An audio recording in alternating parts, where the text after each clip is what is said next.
اهلا بيكم حلقه جديده من كوكو الشاري ورمضان كريم. النهارده هنعمل لكم وصفه الفراخ البانيه المقرمشه زي اللي بتتاكل في الريستوران بالظبط، زي اللي بتتاكل في المطاعم الكبيره اللي بنحبها، بتبقى كريسبي من بره مقرمشه ومن جوه طريه وجميله. الوصفه عندنا سهله جدا. هنا كيلو من الصدور مغسولين بميه وملح وخل. عندي هنا نص كوبايه من الخل للتتبيله بتاعتنا. عندي هنا توابل بقى ميكس جميل جدا، حاطه هنا ملح وفلفل، كزبره ناشفه، بودره ثوم وبودره بصل، ورشه من جوز الطيب. عندي هنا 3 كوبايات من الدقيق الابيض، وكوبايتين صغيرين او وسط يعني من البريد كرامز او العيش المطحون. انا طحنه هنا عيش مع شويه من البقسماط لذيذ كده، يبقى كريسبي مختلف، وبيضتين كاملين ونص ليمونيه. وعندي هنا كمان معلقتين كبار من دقيق النشا، وعندي معلقه كبير صغيره من البيكنج باودر، وطبعا الماده الدهنيه اللي هنحمر فيها الفراخ بتاعتنا وهي زيت الكوكينج اويل او زيت النبات. The ingredients in English for our friends: 1 kilo of chicken breast, 3 cup of white flour, 2 cup of breadcrumbs. We have here salt, pepper, cumin. We have coriander. We have nutmeg as well. Onion powder, garlic powder, 2 big spoon of cornstarch, and we have 1 small spoon of baking powder, half cup of white vinegar, 2 full egg, half lemon, and for sure we will fry this crispy chicken in our cooking oil. يلا نبتدي. اول خطوه عندي هي تتبيله الفراخ. هشيل طبعا البريد كرامز او البقسماط والدقيق على جنب، مش هستخدمه دلوقتي. هستخدم حاليا التوابل بتاعتي مع الفراخ اللذيذه دي. اول حاجه هتبل عندي الفراخ عشان خاطر اسيبها في التلاجة ساعتين، لو تقدروا تسيبوها اكتر طبعا يبقى احسن وبتدي نتيجه افضل بكتير. ابتدي اخد اول حاجه عندي الخل، اضيف الخل على الفراخ بتاعتي، وهاخد كميه محترمه من التوابل. هسيب حبه بس صغيرين من التوابل اللي هتتبقى عشان نخلطها مع الدقيق لما نيجي نعمل البريد ستيشن او البانيه بتاعنا. هنا بخلط الملح مع الفلفل مع الكزبره الناشفه مع بودره الثوم بودره البصل كله مع بعضه. جوز الطيب كمان ريحتها باينه وجميله. سيب بس شويه من التتبيله اللي هي هضيفها في الاخر على الستيشن دي. خلي بقى الخل بيفتح الانسجه ويخلي الفراخ بتاعتي جميله جدا جدا. عايزاها بس تتوغل كده فيها. وهجيب كمان النص ليمونه بتاعتي دي اعصرها، بس يعني انا بحب الليمون، بيدي كده لسعه لذيذه. طبعا لو ما عندكيش مش مشكله، الخل اوريدي كويس جدا عشان ريحه الزفاره بتاعت اي طيور سواء فراخ او حمام، بنحط دايما ليمون وخل. بس لو ما عندكيش مفيش مشكله. اوكي، اقلب الفراخ عندي تقليبه كده حلوه، وبعد ما اقلبها اسيبها بقى في التتبيله الجميله دي، اغطيها بالستريتش وادخلها التلاجة لمده ساعتين وبعدين نكمل. بعد ما طلعت الفراخ قعدت تقريبا ساعه في التلاجة جميله جدا، وخلاص يعني التتبيله شربتها وبقت جميله جدا. نبتدي بقى نجهز البريد ستيشن بتاعنا. هنحط بقى هنا عندنا حاجه عندنا الدقيق بتاعنا ده، هنزود عليه. هنا كنا حاطين رشه الملح وكنا حاطين النشا وكنا حاطين البيكنج باودر.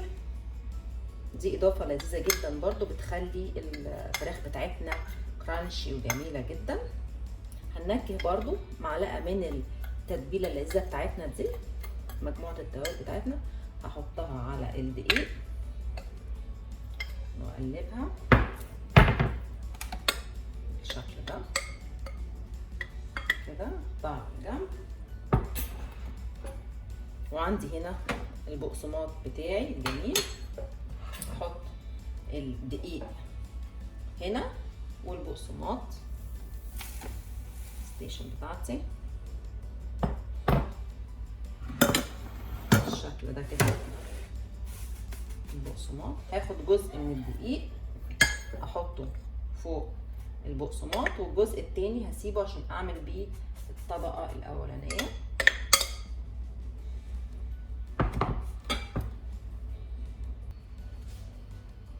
هنميكس بقى البقسماط بتاعنا اللذيذ ده مع الدقيق، ناخد منه معلقه من التتبيله الحلوه دي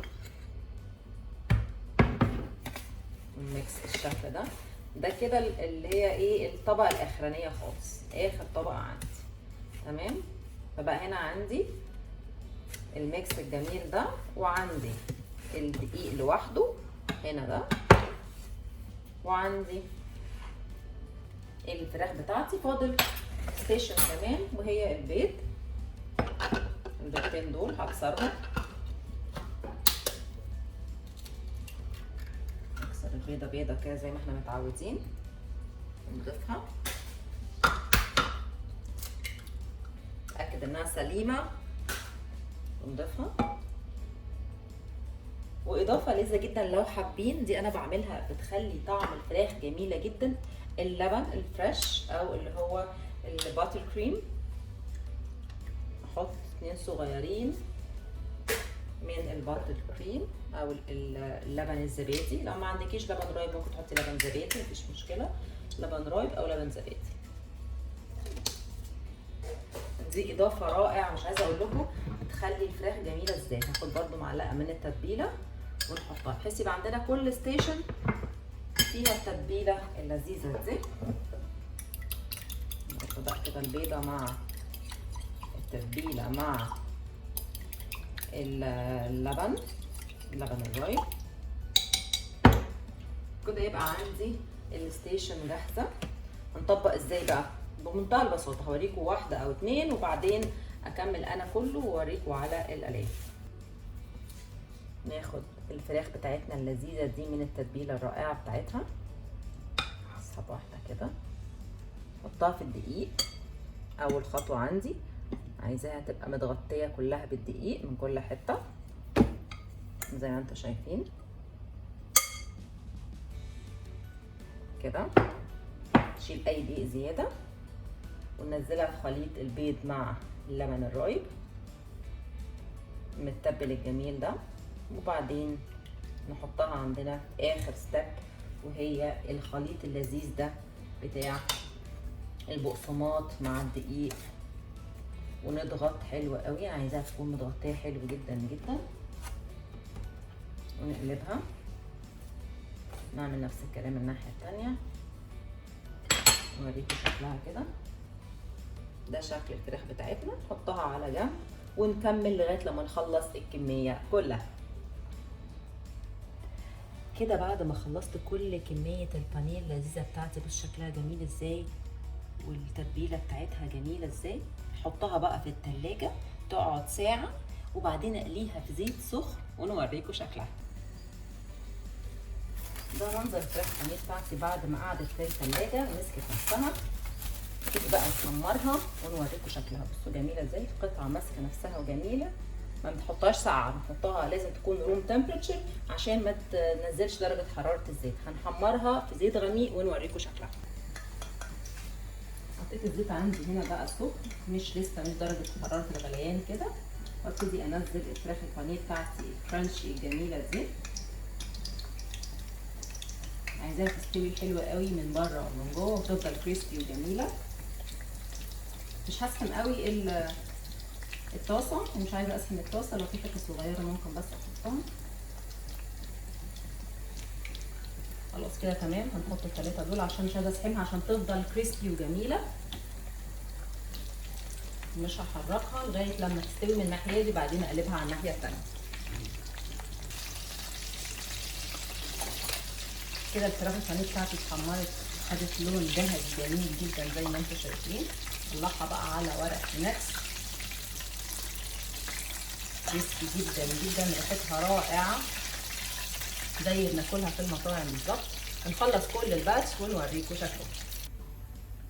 ده منظر الفراخ بانيه الجميله بتاعتنا المقرمشه زي بتاعه الريستورانت واحلى كمان. ان شاء الله تجربوها او تعجبكم. ما تنسوش تعملوا اشتراك للقناه، الزرار الاحمر. Please don't forget to like, share and subscribe وكومنت داون. وحلقه جديده من كوكو الشري.